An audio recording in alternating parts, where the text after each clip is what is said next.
किसी से कोई लड़ना झगड़ना नहीं है। सही। हर नजरिया हमारे लिए काबिल एहतराम है। लेकिन हमने उस दिन के बाद अगस्त में जब एक बादरेशन हुई, मैंने एक SOP अनाउंस करवाई इसमें जम्मू कश्मीर ज्वाइंट अवामी एक्शन कमेटी के प्लेटफॉर्म में, और उसी पे सबसे हलफ लिया कि भाई इस पे चलना है तो हम आगे चल सकेंगे, अगर इस पे नहीं चल सकते हो तो आज इसमें से बाइज्जत निकल जाओ। मैंने कहा हम सबसे पहले निकल जाएंगे। वो आप SOP हमारी देख लें कि हमारे लिए तमाम नजरियात काबिल एहतराम है, हम हर नजरिए की इज्जत करते हैं, किसी के नजरिए के ऊपर आप पाबंदी नहीं लगा सकते, हर एक को जीने का हक है। हाँ, किसी ने खुद मुख्तार कश्मीर बनाना है तो उसके पास अपना प्लेटफॉर्म मौजूद है, किसी ने इलाके पाकिस्तान की बात करनी है तो उसके पास अपना प्लेटफॉर्म मौजूद है। ये गैर सियासी, गैर नजरियाती, सिर्फ और सिर्फ गरीब की तहरीक है। हमें किसी मुल्क को टारगेट नहीं करना, हमें किसी अदारे को टारगेट नहीं करना, क्योंकि हमारा काम हुकूमतें बनाना गिराना नहीं है। ये रियासत है तो हम हैं, ये निज़ाम है तो हम हैं। हमारा झगड़ा अपनी इस रियासत के साथ है, हमारा झगड़ा इस निज़ाम के साथ है। हमें निज़ाम तो बुरा लगेगा लेकिन अवाम बुरी नहीं है। किसी मुल्क को हमने बुरा नहीं कहना क्योंकि उसका कसूर नहीं है। वहाँ पे जो लोग बैठे हैं, जो हुक्मरान बैठे हैं, हमें उनको देखना, उनसे लड़ना, उनसे बात करनी है। तो ये वो SOP थी मैंने जिस पे इनसे हलफ करवाया था, और मैं हर मेरी तकरीर वो मैंने कामयाबी लेने के बाद की हो या कामयाबी से पहले, मैं कारबंद रहा इस SOP के ऊपर और सबको मैंने पाबंद किया इस SOP के ऊपर। अल्लाह खुश रखे, मेरे साथ खुद मुख्तार नजरिए के लोग अक्सरियत में मौजूद थे और मेरे ऊपर कई दफ़ा इल्ज़ाम लगा कि शौकत साहब आपने जी फलां तारीख जो है वो आपने जानबूझ के दी है। ये मैं इसी तरफ आना चाह रहा हूँ, यानी जब तहरीक कोई चलती है, लोग उसमें शामिल होते हैं तो एकदम से इल्ज़ाम लगता है गद्दारी का। जी। और ये इस तरह के मामला होते हैं। ये भी कहा गया कि जिस तरह हमने देखा कि एकदम से जो हमारा पड़ोसी मुल्क है भारत, जो शुरू से ही कश्मीरियों का दुश्मन रहा है, उसने कहा जी मेरी जनता है और मेरी जनता को पाकिस्तान तंग कर रहा है या लोग तंग कर रहे हैं या इस तरह हो रहा है। तो आप पे भी इल्जाम लग गए एकदम से फौरी तौर से, और लोग हमारे साथ भी जब बहस होती थी ये कहते थे कि नहीं जी गैर मुल्की एजेंडा है। तो मैंने कहा सस्ती रोटी गैर मुल्की एजेंडा नहीं हो सकता, महंगी हो सकती है। तो आपने इसको काउंटर कैसे किया? इसके लिए मैं जुमला बोलूंगा इंडिया के लिए खास तौर पे कि पराई शादी अब्दुल्ला बेगाना। ये जबरदस्त शादी में अब्दुल्ला पराई शादी में अब्दुल्ला दीवाना। तो भाई झगड़ा कह लें, कुछ कह लें, हमारा और पाकिस्तान की पहली बात है, पाकिस्तान का तो बनता ही नहीं था, अदारों के साथ बनता ही नहीं था। मैं जो कह रहा हूँ कि हमारा झगड़ा अपनी रियासत के साथ है, हमारे निजाम के साथ है। वो अच्छा है बुरा हमने उसको ठीक करना है, किसी तीसरे को बीच में छलांग मारने की क्या जरूरत है? इंडिया कौन होता है हमारी इन चीजों को डिस्कस करने के लिए? बिल्कुल पाकिस्तान भाई है, मैं अपनी बात कहूंगा, बड़ा भाई है, मैं झगड़ूंगा, जो करूंगा मैं उसी के साथ लड़ूंगा, ठीक है ना? लेकिन किसी तीसरे को तो मैं इजाजत नहीं दूंगा कि वो हमारे इनर मामलात में आके मुदाखलत करे और वो दुनिया को जाके अपने तरफ वो जो करता है वो उसका अपनी एक तरीकाकार है। लेकिन मैं ये कहूंगा मीडिया पे ओपन ये कहूंगा कि किसी तीसरे को हमारे मामलात में बोलने की ना जरूरत है, ना हम इजाजत देंगे। वो अपने डोमेन में रहे, वो अपने इलाके की बात करे, वो हमारे इस मामलात में मुदाखलत मत करे। अच्छा जी शौकत साहब, माशाल्लाह चूंकि हमारे प्रोग्राम का वक्त भी जो है वो बहुत ज़्यादा नहीं है, लेकिन बहुत सारी दिलचस्प बातें हो रही हैं क्योंकि हम ये जानना चाहते हैं और लोग भी खास तौर से कि तहरीक बड़ी तवील चली, और फिर तवील तो नहीं कह सकते लेकिन आप ये कह सकते हैं कि 1 साल के अंदर माशाल्लाह उससे भी कम वक्त में आपने ये अचीवमेंट जो है वो कर ली। लोग कहते हैं चावल सस्ते नहीं, आटा सस्ता हो गया। अब मैं एक और बात भी बताना चावल खाती है, हमारी कश्मीर की आवाम चावल खाती है, तो ये अजरा मतलब मजाक भी था कि आप इसमें कुछ कर सकते हैं। दूसरी चीज ये कि अब बिजली इतने लेवल पे सस्ती हो गई है, बहुत मतलब तसव्वुर से भी ज़्यादा, यानी आपकी जो फरमाइश थी, जो ख्वाहिश थी, प्रोडक्शन कास्ट उस पे आ चुकी हुई है आज़ाद कश्मीर के अंदर। मैंने पाकिस्तान के मुख्तलिफ लोगों को फौरी तौर पे देखा और उनके जो चैनल पे गुफ्तगू हुई, प्लस जो हम फेसबुक पे देखते हैं लोगों के कमेंट्स तो बड़े प्यारे कमेंट्स थे। ये नहीं था कि कश्मीरियों को क्यों बिजली सस्ती दे रहे हैं, ये कमेंट्स था कि यार ये तहरीक अगर चली है कश्मीर में तो मुनज़्ज़म चली है, तो हमें भी उठ जाना चाहिए, हमें भी अपनी चीज़ें सस्ती करवा लेनी चाहिए, और ये हमारे लिए मिशेल अज़रा है। तो एक तो ये कि इतने सस्ती, आटा उस लेवल पे कि यानी गंदम की कीमत से भी कम लेवल पे आ चुका है। अब जिम्मेदारी बनती है आवाम की खास तौर से कि बिजली का इस्तेमाल कैसे करना है। अब जिम्मेदारी बनती है ताजरों की। आप क्या समझते हैं कि ये 2016 के रेट पे आटा आ गया है 50 रुपए केजी के हिसाब से, तो क्या मार्केट में रेट्स कम हो जाएंगे? आप इसकी तरफ भी जाएंगे, कम करवाएंगे? मैं उस तरफ आता हूँ। पहली बात आपको क्लियर करूँ कि ये जितनी तहरीक थी हमारी, जब हम पहले दिन टेबल पे बैठे हुकूमत के कमेटी के साथ, हमारा एक वर्बल MOU साइन हो गया, और मैं जहाँ तारीफ करने की बात है तारीफ करूंगा कि हुकूमत ने उसके अंदर तो डंडी कहीं नहीं मारी। वो MOU हमारा क्या साइन हुआ कि हम बिजली बिलों का बायकॉट जारी रखेंगे, सही, हुकूमत से हमारे मामला चलते रहेंगे, हम टेबल पे बैठेंगे, हम बिल जमा नहीं कराएंगे, हुकूमत डिस्कनेक्शन नहीं करेगी। हाँ, ऐसा अकाउंट जो डायरेक्ट लगा हुआ है, जो कस्टमर चोरी कर रहा है, हम उसको डिफेंड नहीं करेंगे। हमने भी अपनी जिम्मेदारी, देखें हमारा एक पेंडिंग झगड़ा था ना जो आज रिजॉल्व हो गया, और यूनिट हमारे पेंडिंग पड़े हुए थे, हम उसका हिसाब कर सकते हैं। अब एक बंदा चोरी कर रहा है, वो चोरी का असर मुझे भी पड़ रहा है, आपको भी पड़ रहा है, तहरीक वालों को भी पड़ रहा है, अवाम को भी पड़ रहा है, तो हम चोर को क्यों डिफेंड करें? ये पहला इसमें हमने असूल बनाया कि हम नेगेटिव जो इम्पैक्ट होंगे हम उनको बिल्कुल इसमें नहीं आने देंगे। वो आप जाने कानून के मुताबिक डील करें। हाँ, जो काम महकमों के हैं, अदारों के हैं, वो उनको अपनी जिम्मेदारी बेहतर करनी है। अब आ जाते हैं आपकी दूसरी तरफ साइड सवाल के कि पहली बात ये सर कि मुझे नजर आ रहा है कि हम इस जो फैसला हुआ है, अगर हमने इसका पैरा दिया तो आने वाले वक्तों में यहाँ पे इंडस्ट्री लगेगी बहुत बड़ी, माशाल्लाह, सबसे जो मुझे नजर आ रहा है। सही, ठीक है, यहाँ पे टूरिज्म आपका बढ़ेगा। सही, अब ये वो जब चीजें बढ़ेंगी तो यहाँ पे ऑटोमेटिकली लोगों को माश मिलेगा। और दूसरी बात ये जी देखें, मतलब मैं ताजर हूँ, मैं खुद भी ताजर हूँ, और इस तरह के हमारे कई ऐसे बिजनेसेस हैं जिनके अंदर बिजली के बिल का एक बहुत बड़ा हिस्सा था जो उनके कास्ट के ऊपर असरअंदाज होता था, उनके प्रॉफिट के ऊपर असरअंदाज होता था। जाहिर बात है जी, कारोबार जो है, लोग जो बंदा ताजर कारोबार करता है वो मुनाफे के लिए करता है। लेकिन मैं आपको हल्फन एक बात कहता हूं कि मैं ताजरों को लीड कर रहा हूं, लेकिन इस्लाम ने, जहां पे ये एक डिबेट लंबी आ जाती है, मैं खुलासे पे आऊंगा कि इस्लाम में मुनाफे का तयन नहीं है, लेकिन इस्लाम ने जायज मुनाफे की बात की है। बिल्कुल ऐसी। अब हम अगर एक तरफ अपने फायदे की पकड़े बात, तो हम उलमा को बिठा लें तो मैं ये फैसला करवा के उठूंगा, मेरे हक में होगा कि इस्लाम में मुनाफे की शरह का तयन है, लेकिन इस्लाम ने जायज मुनाफे की बात की है। तो जब जायज मुनाफे की आएगी, इस्लाम को सामने रखते हुए, अपने दीन को सामने रखते, फिर जब इस मेहनत के बाद सस्ती बिजली को हम जब सामने लेके आएंगे, सस्ते आटे को सामने लेके आएंगे, तो मेरे ख्याल से ये महंगाई कम होगी और इंशाल्लाह जरूर होगी। अच्छा, आपके सामने मैं एक आम आदमी का, एक आम दुकानदार की बात रखती हूँ। आज सुबह हम प्रोग्राम में बात कर रहे थे, जो हम सुबह आते हैं तो हमारा गुजर होता है रास्तों से, दुकानों से, तो आज सुबह लोग उम्मीद भी थे, खुश भी थे, उनमें एक नया स्पिरिट भी था, लेकिन उसके साथ एक सवाल भी था। वो सवाल ये था कि जो मैंने सुना एक नान भाई की शॉप से, आपस में डिस्कशन कर रहे हैं आर पार के जो दुकानदार हैं कि हम तो चाहते हैं कि रोटी 5 रुपए भी हो जाए, 2 रुपए भी हो जाए, लेकिन सवाल ये है कि आया ये होगी क्या, इस हद तक इस पे इम्प्लीमेंट होगा, ये आम आदमी तक इसका जो फायदा है वो पहुंचेगा? तो यही सवाल आपसे उस आम आदमी का।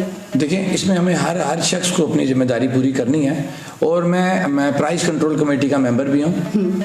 हम रोटी के ऊपर ही आते हैं कि हमने हमेशा जब वहाँ पे बैठे, हमने कहा आप इनको रेट, इनका मुनासिब रेट दें, और जहाँ पे इनसे हमने वज़न को पाबंद करवाया, और अपने जिनको मैं लीड कर रहा हूँ, मैंने कभी ये नहीं जाके कहा, हाँ मेरी एक आदत है कि मैंने फेवर लिया होगा, लेकिन मैंने कानून और आइन के अंदर रहते हुए फेवर लिया होगा। मैंने इस प्लेटफॉर्म को बदमाशी के तौर पे इस्तेमाल नहीं किया, और ओपन ये बात कही है, कानून है तो हम हैं, रियासत है तो हम हैं। ये नहीं हो सकता कि हम कानून से बालातर हों। ठीक है, तो अब जब कानून को हम सामने रखते हैं तो हम पाबंद हैं कि अगर हुकूमत या हमारी प्राइस कंट्रोल कमेटी वहाँ पे एक म्यूचुअल अंडरस्टैंडिंग से एक ऐसा रेट जारी करे कि जिस पे बेचने वाला भी, उसको भी 4 पैसे बचते हों। मैंने कह दिया कि इस्लाम ने जायज़ मुनाफे की बात की है, तो रोटी के अंदर भी उसका जायज़ मुनाफा होना चाहिए बेचने वाले का, और ख़रीदने वाले को भी देखना चाहिए कि ये जो रेट है ये ठीक है, तो मुझे इसको फिर पैसे देने चाहिए। लेकिन अब रोटी को जब बात करेंगे तो बेचने वाले को फिर जो चीज़ फाइनल हो जाए वो रेट और वो ग्राम करने का भी वो पाबंद होना चाहिए। ये नहीं हो सकता कि रेट हम कुछ लें और आगे दें कुछ। शौकत नवाज साहब, आप हमारे साथ प्रोग्राम में मौजूद हैं, बहुत सारे मैसेज हैं और उसमें बहुत सारे मैसेज आपके लिए भी हैं। ज़िला जैकोबाबाद सिंध से अर्ज मोहम्मद गोला, अजहर गोला, मजहर गोला हैं, कह रहे हैं जी शो ज़बरदस्त है और अच्छी बातें जो हैं वो हम तक पहुँच रही हैं, कहते हैं सदा सलामत रहें। एजाज करीम साहब जो हैं ये हमारे साथ शामिल हुए हैं, कहते हैं जी एजाज करीम साहब आपका प्रोग्राम देख रहे हैं और शौकत साहब की बातें बड़ी अच्छी लग रही हैं। बरकत रमजानी बलोच साहब हैं, अली हसन जमाली बलोच, गांव हाजी गुलाम नबी खान जमाली बलोचिस्तान से प्रोग्राम को देख रहे हैं। अब्दुल गफूर कैसर साहब हैं, ये भावल नगर से, इनके साथ ताहिर मुनीर ताहिर हैं, गुलाम सरवर बलोच हैं, सनाउल्लाह हाशमी हैं, अब्दस्तार मदानी हैं। मीर सुधीर साहब कह रहे हैं जी शौकत नवाज साहब आपने जिस अंदाज में लोगों को इकट्ठा किया तारीख में लिखा जाएगा, लिखा नहीं जाएगा, लिख दिया गया है जनाब। बहुत शुक्रिया मीर सुधीर साहब जो हैं वो आपकी तारीफ भी कर रहे हैं और कहते हैं जी आपका सानी कोई नहीं है, आपने बहुत सारे लोगों को जो है वो इकट्ठा लेके लेकर आप साथ चले हैं। जहांगीर जगवाल साहब हैं जी, कहते हैं जी माशाल्लाह प्रोग्राम बहुत अच्छा है और शौकत नवाज साहब से हमारी मुलाकात हुई और इनके ख्यालात जानने का मौका भी मिला।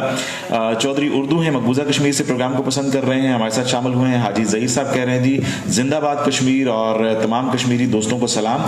मोहम्मद मोहसन हारूनी साहब हैं, मुजफ्फराबाद से हैं, कहते हैं शौकत नवाज साहब को सलाम मोहब्बत, आपके लिए सलाम है जी। हाजी ज़हीर खान साहब कह रहे हैं जी गुड लक। शेख अब्बास कयूम साहब हैं, शौकत नवाज साहब के लिए इन्होंने दिल भेजे हैं, माशाल्लाह बहुत शुक्रिया आपका हमारे साथ शामिल होने का। चौधरी आसफ गुजर साहब हैं, कहते हैं जी कश्मीरी अवाम आपके साथ है और शौकत नवाज साहब को सलाम। ये हैं चौधरी आसफ गुजर साहब। और नईम अहमद साहब कह रहे हैं जी माशाल्लाह और आपके लिए दिल भेजे हैं नईम साहब ने। खिजर अब्बास लाशारी साहब हैं, माशाल्लाह कह रहे हैं। जमील अवान साहब कह रहे हैं जी मैं कोहाला पुंछ मंडी से आपका प्रोग्राम जो है देख रहा हूँ और माशाल्लाह जमील अवान साहब शुक्रिया अदा कर रहे हैं शौकत साहब का कि पूरी टीम पूरी कौम के लिए उन्होंने काम किया है। मीर आलम साहब हैं, ये मक्का में हैं और ये कहते हैं जी सुबह कश्मीर की पूरी टीम और शौकत नवाज मीर साहब को अकीदतों बड़ा सलाम। और असद शफीक साहब कह रहे हैं जी कि किस टाइम आएंगे, हम लाइव हैं जनाब, आप देख सकते हैं, शायद इनका आज से 43 मिनट पहले का है और अब वो देख रहे होंगे। लतीफ़ अकबर साहब हैं, प्रोग्राम को पसंद कर रहे हैं। सैयद अशरफ अली कादरी साहब हैं, कह रहे हैं जी वेल डन, प्रोग्राम बहुत अच्छा है। इनायत हुसैन साहब हैं, कहते हैं माशाल्लाह बहुत ज़बरदस्त प्रोग्राम है। शेख अब्बास कयूम साहब कह रहे हैं जी वेलकम शौकत नवाज साहब को प्रोग्राम में खुश आमदीद कहते हैं। मिर्ज़ा राशिद साहब कह रहे हैं जी हमारी तमाम तर जो स्पोर्ट हैं वो उनके साथ हैं। इसके साथ नजमा नौशाई हैं, फैसलाबाद से प्रोग्राम को पसंद कर रही हैं, आपका भी शुक्रिया। मोहम्मद राजिक साहब हैं, कहते हैं जी अल्लाह पाक सलामत रखे। और खिजर अब्बास लाशारी हैं, कहते हैं कि मैं मुजफ्फरगढ़ से आपका प्रोग्राम देख रहा हूं। और जमील साहब ने कहा जी कमेंट्स पढ़ें, तो हमें चूंकि गुफ्तगू इतनी अच्छी है जी शौकत नवाज साहब की और हम चाहते थे कि इनको आप भी सुने हम भी सुने, तो इसलिए मैं कमेंट्स अभी पढ़ने लगा हूँ। अब्दुल गफूर कैसर साहब ने कहा जी माशाल्लाह मैंने इनको पहली दफ़ा सुना है और बहुत अच्छा लग रहा है। आरिफ खान साहब कह रहे हैं ज़बरदस्त, अल्लाह पाक सलामत रखे। मोहम्मद राजिक साहब प्रोग्राम को पसंद कर रहे हैं। बुखारी सैयद वारिस अली हैं, दिल भेजे हैं इन्होंने शौकत साहब के लिए। इमरान अहमद साहब कह रहे हैं जी बहुत अच्छी खबर है कश्मीरियों के लिए, अल्लाह सलामत रखे।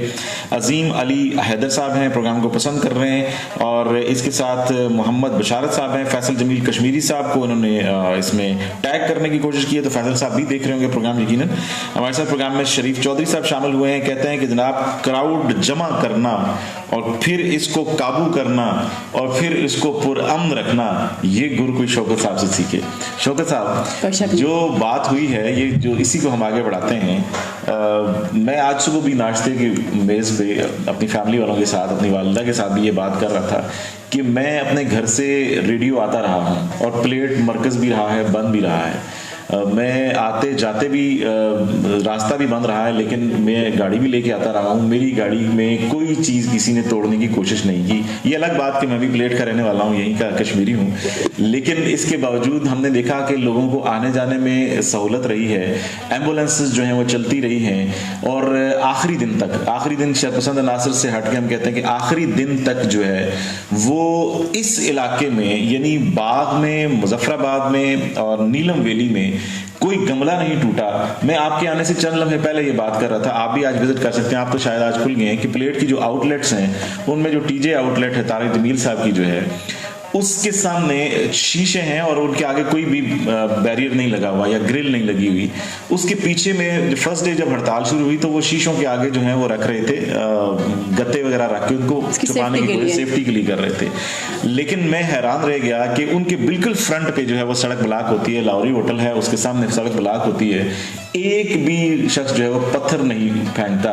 ये हदायत जारी की थी, SOP जारी की थी, ये क्या जादू था जिससे लोग जो है वो मुश्तइल नहीं हुए? अवेयरनेस हमें टाइम किस पे लगा, हमने लोगों को शऊर दिया सही कि ये चीजें हमारी हैं, रियासत हमारी है, ये निजाम है तो हम हैं। बिल्कुल हमने निजाम के अंदर रहते हुए अपना टारगेट अचीव करना है। ये बिल्डिंग है, शीशा, इस बेचारे का क्या कसूर, ये भी तो हमारे साथ का है। सही दुकानदार है या कोई सरकारी मुलाजिम है, उसकी गाड़ी है, ये हमारी है। आप देखें, क्योंकि ये फिर थोड़ी सी बात आ जाएगी, आपने सवाल किया कि उस वक्त तक ये तहरीक पुरअमन थी जब तक हम इसको खुद लेके चल रहे थे, एक गमला भी नहीं टूटा जी। और हमारी 11 मई की कॉल थी जी, 8 तक मैं कहूँगा 8 तारीख तक कोई प्रॉब्लम नहीं था जी। जिस दिन डोडियाल में काम स्टार्ट हुआ जी। और वो एक वीडियो भी वायरल हुई कि एक असिस्टेंट कमिश्नर साहब हैं, बरमला ये बात कहूँगा कि हर बंदे को अपने डोमेन में रहना है। सही क्राउड आ हुआ है, क्राउड इकट्ठा है, सड़क पे वो निकल रहे हैं तो पुलिस आ जाती है, साथ में जो स्टेट होते हैं। अब बातचीत हो रही है ये साबितशुदा चीज़ है कि इब्तदा जो है वो हुकूमत की तरफ से हुई, इंतजामिया की तरफ से हुई कि उनके गलत डिसीजन की वजह से हालात ख़राब हुए। वो असिस्टेंट कमिश्नर साहब बात करते करते एक हमारे वहाँ के जो प्रोटेस्ट कर रहे थे यंग नौजवान हमारे, उनको थप्पड़ मारते हैं। वो थप्पड़ मारना तो उसके बाद फिर वो क्राउड जो है वो संभाला नहीं जाता, मुश्किल हो जाता है। ये वो दिन था कि जिस दिन मैं कहूँगा हमारे उस पुरअमन तहरीक को मैं कहूँगा जानबूझ के उसके अंदर बंदे डाले गए कि भाई ये तो अभी तक ब्लास्ट नहीं हो रहे, क्योंकि लोगों के तो वहम गुमान में नहीं था कि ये इतना अरसा निकाल जाएंगे, इकट्ठे होकर निकाल जाएंगे, और ये जुड़ते जा रहे हैं। तो ये 9 तारीख को शायद वाक़या हुआ। और ये स्कूल पे शेलिंग, उसकी क्या वजह? यही तो मैं कह रहा हूँ ना कि जब 11 महीने एक तारीख चल रही है जिसमें गमला नहीं टूटता, तो उसी 11वें महीने के एंड में या 12वें महीने में इतना बड़ा तूफान आ जाता है कि वहाँ शेलिंग हो गई है, लाठी चार्ज हो गया, हवाई फायरिंग हो गई है, स्कूलों में आपने शेलिंग स्टार्ट कर दी है, बच्चियां हमारी बेहोश हो गई हैं, घरों में आपने जाके इस तरह लाते मारी हैं कि आप पता नहीं किसी और मुल्क का तासर दे रहे हैं, और फिर आप बाद में कहते हैं जी दूसरा मुल्क क्या देखेगा। आप काम क्यों ऐसे करते हैं कि दूसरे मुल्क को फायदा दें, जब मैंने अभी ओपन कह दिया है कि हमें किसी को ना अलाकार है ना कुछ है, हमारा झगड़ा अपनी रियासत के साथ है, अपने इदारों के साथ होगा। हम किसी मुल्क को मौका नहीं देंगे कि हमारे इन चीज़ों में मुदाखलत करे। आपने मौका दिया, दुनिया में जागस आई, आपकी वजह से हुई। एक पुरअमन प्रोटेस्ट चल रहा था 1 साल से, आपने क्यों उस दिन इसको जो है वो खराब किया। हमारी तरफ से कभी इसमें कुछ नहीं हुआ। साबितशुदा चीज़ है कि इब्तदा इदारों की तरफ से, हुकूमत की तरफ से, इंतजामिया की तरफ से जानबूझ के की गई है और इस प्रोटेस्ट को खराब करने के लिए।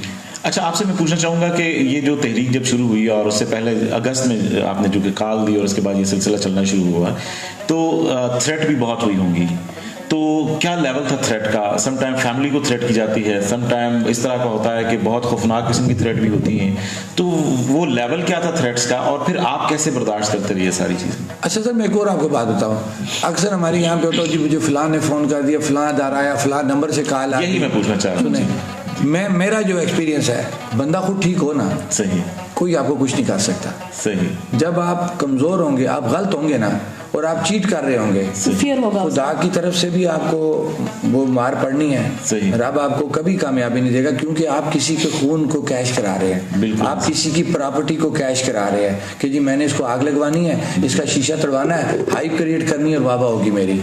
जब मेरी ये सोच होगी कि खुदा मौजूद है, ये चुगताई साहब का ऑफिस है, इसको मैंने नहीं छेड़ना, मैंने आराम दरवाजे से आना, बात करनी और आराम से इस दरवाजे से बाहर निकल जाना है, तो इसमें मेरी बदनीति नहीं है। अब जब मैं इस कमरे में इंटर हो रहा हूँ कि मैंने जाते साथ टारगेट रखा हुआ, अभी मैंने इसको तोड़ना है, चुगताई साहब से बस मैंने वैसी बात करनी है, तो मेरी नीयत कुछ और है, रब तो जानता ना मेरे अंदर क्या है। ये वो बेसिक चीज़ें हैं कि नीयतों, अमलों का दारोमदार आपकी नीयतों के ऊपर है। हमारी नीयत ठीक थी, हमारा रब जानता था, हम एक आम बंदे की बात कर रहे थे, हम गरीब की बात कर रहे थे, इसके अलावा इसके अंदर कुछ भी नहीं था। हमने कोई सियासत नहीं करनी थी, हमने कोई किसी के नजरिए को ऊपर या नीचे नहीं करना था, हमने किसी सिस्टम को, निज़ाम को लपेटना नहीं था। हाँ, हमने अशराफिया की बात की, हमने कहा इस निज़ाम को छोटा करो। आपने देखा होगा मैंने हमेशा ये बात कही है कि रावलपिंडी और गुजरांवाला की आबादी आज़ाद कश्मीर की आबादी से ज़्यादा है। बिल्कुल, मैं कभी ये नहीं चाहूँगा कि मेरा ये निज़ाम लपेटा जाए। ये निज़ाम है, ये जमहूरी निज़ाम है तो मैं हूँ। ये लोग जहनों में से निकाल दें कि हम किसी निज़ाम को लपेटने की बात कर रहे हैं। हम इस निज़ाम के अंदर रहते हुए निज़ाम को बेहतर करने की बात कर रहे हैं, और हमारे उन लोगों को ये बात हमारी सुननी पड़ेगी कि हम नहीं है इतने बड़े मुतमल, बड़ी बड़ी गाड़ियों के, बड़े बड़े आपके अखराजात के, छोटी सी रियासत है, तो लिहाजा आपको भी डाउन साइजिंग पे आना पड़ेगा। आप डाउन साइजिंग पे आएंगे, वो रिलीफ भी आवाम को मिलेगा, आवाम खुशहाल होगी। बिल्कुल। अच्छा शौकत साहब, अब चूंकि प्रोग्राम में आगे बढ़ते हैं तो अब उस सिलसिले की तरफ आते हैं जो ये सारा सिलसिला हुआ था। सबसे पहला सवाल, आपको चुपते सवाल कर दूं अगर आप इजाजत? जी बिल्कुल। सबसे पहला सवाल जो लोग उठाते हैं, जो आपके साथ शामिल नहीं होना चाहते, जो आपके अगेंस्ट होते हैं, वो ये कहते हैं कि जी इतना खर्चा कैसे हो गया, लोग कैसे आए इतने दूर से, और फिर खाने कैसे, और ये सारी चीजें, गाड़ियों के अखराजात, नहीं जी कहीं से कुछ ना कुछ है ऐसा। फिर ये भी होता है कि जी यहाँ 2 नंबरी की जा रही है, ऐसा है। खैर वो तो बात हमने कही है आपके साथ, उसको आपने क्लियर भी कर दिया। तो अखराजात का सिलसिला क्या था? इतनी दुनिया इकट्ठी होना, उसका अखराजात, रावलाकोट में रात को स्टे भी करना, आप क्लियर बताएं जो चीज है ताकि लोगों की। मैं पहले मुजफ्फराबाद से स्टार्ट करूंगा, शुरू करें जी। कि बाकी जो हमारा, मैंने कहा ना कि 2010 से मैंने एक सेटअप बना लिया, ये एक दिन की तहरीक नहीं है ना। बिल्कुल ऐसे ही। मैंने जब 2010 में इलेक्शन लड़ा, बैंक रोड से स्टार्ट हुआ, फिर अंजुमन ताजरान बना ली, हमारा एक अपना मैकेनिज्म है। और अल्हम्दुलिल्लाह मैं आपको ये कहूँगा, क्योंकि यकीन करे ना करे, हम बाजारों के अंदर चंदा किस वक्त करते हैं पब्लिक के, कोई जनरल इशू हो, ठीक है, आग लगी ताजर की किसी दुकान की, फौरी तौर पे कर लिया। कोई ऐसा ताजर जो हमें समझते हैं कि इसको करना है, हालांकि वो हमारा उसमें SOP में नहीं है, हम गए, हमने कलेक्शन कर ली जनरल से। अब ये जो हमारा इवेंट चला, मैं आपको उस दिन की मिसाल बताऊंगा। हमारा ये तय हुआ था कि जब ये लॉन्ग मार्च चलेगा तो सारे अखराजात पुंछ और मीरपुर अपने खुद करेंगे। उन लोगों ने कहा कि हम अपने तमाम चीज़ें खुद करेंगे, हमें 10 दिन बैठना पड़ेगी, क्योंकि हमारा ये पुरअमन लॉन्ग मार्च था, पुरअमन धरना था हमारा, किसी जगह पे वायलेंस नहीं था। तो उन्होंने ये कहा था कि हम अपना सारा खुद करेंगे, मुजफ्फराबाद पे कोई बोझ नहीं होगा, वो सिर्फ मेज़बानी करे।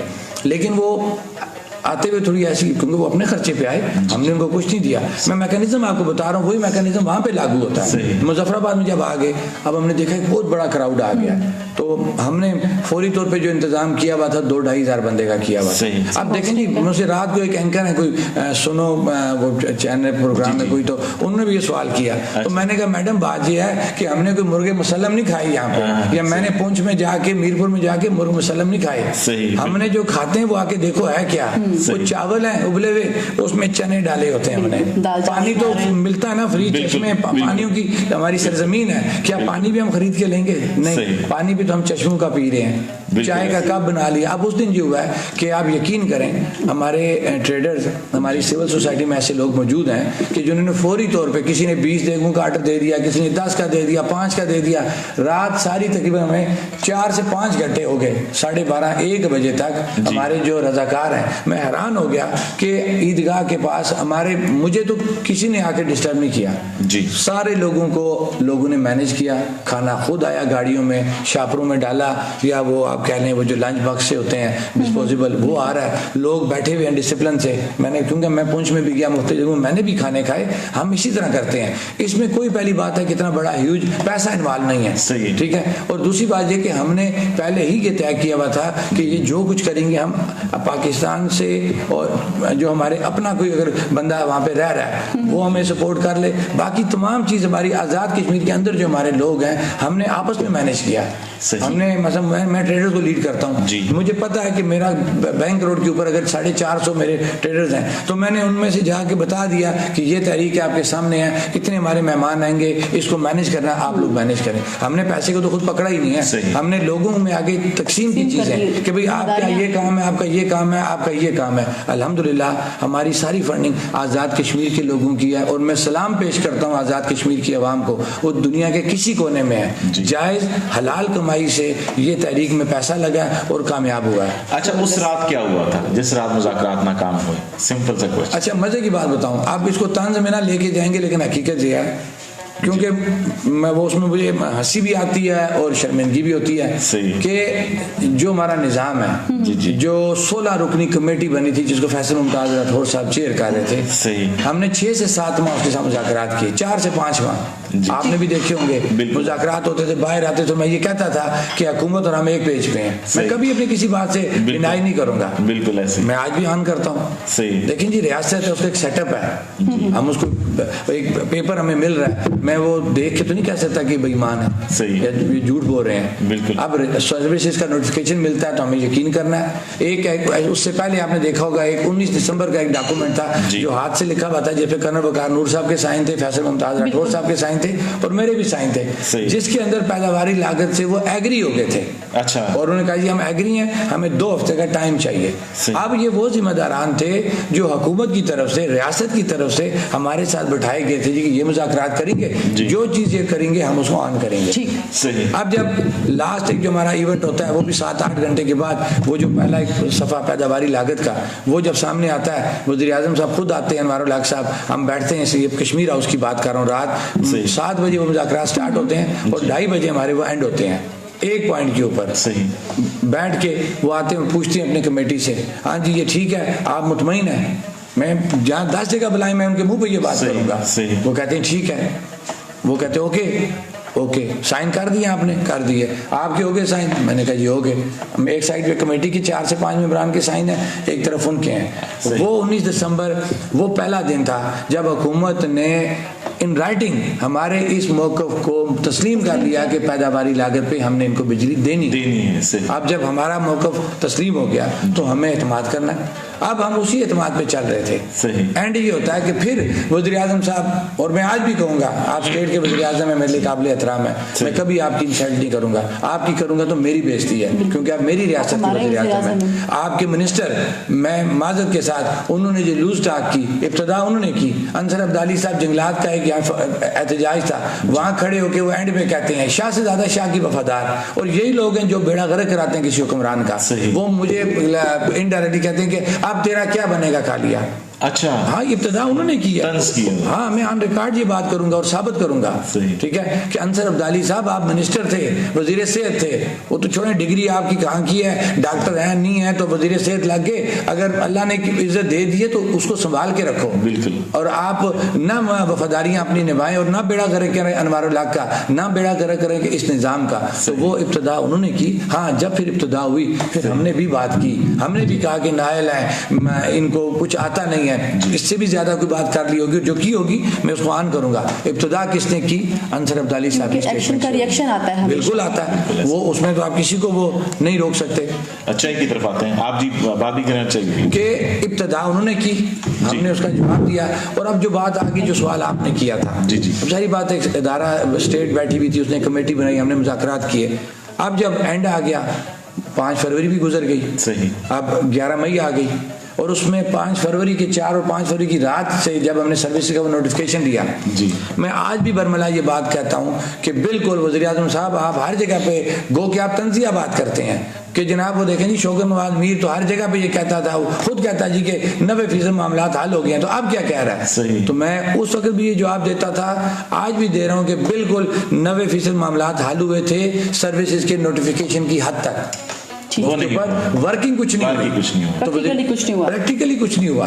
मैं अपनी किसी बात से रिवर्स नहीं होगा। आज कामयाबी के बाद भी मैं फिर उसी बात पे जा रहा हूँ कि वज़ीर आज़म साहब, मैं आपकी बात को सेकंड करता हूँ कि 90% मामला हल हो चुके थे सर्विसेज के नोटिफिकेशन की हद तक। उस नोटिफिकेशन के मुताबिक, उस रात की मीटिंग के मुताबिक आप उठाएं, आप भी हलफ उठाएं, आपके मेंबरान भी उठाएं। हमारा ये तय हुआ था कि हर 15 दिन के बाद रिव्यू मीटिंग होगी, जिसमें हम देखेंगे कि क्या वर्किंग की गई है। सही। ना रिव्यू मीटिंग हुई, फिर आटे का एक मैकेनिज्म था, जी कह रहे हैं ना कि उससे चेंज हो गए, बिल्कुल हम चेंज हुए। हमने हर काम इखलाकन और कानूनन पूरा किया। उस पहला जो उसमें जो सर्विस का नोटिफिकेशन था ना सर, उसमें ऊपर लिखा हुआ था कि ये जितनी भी वर्किंग है, हम कैश सब्सिडी पे गए थे, हम टारगेटेड और कैश सब्सिडी भी गए थे, क्योंकि आटे के मैकेनिज्म के अंदर अरबों रुपए की करप्शन है।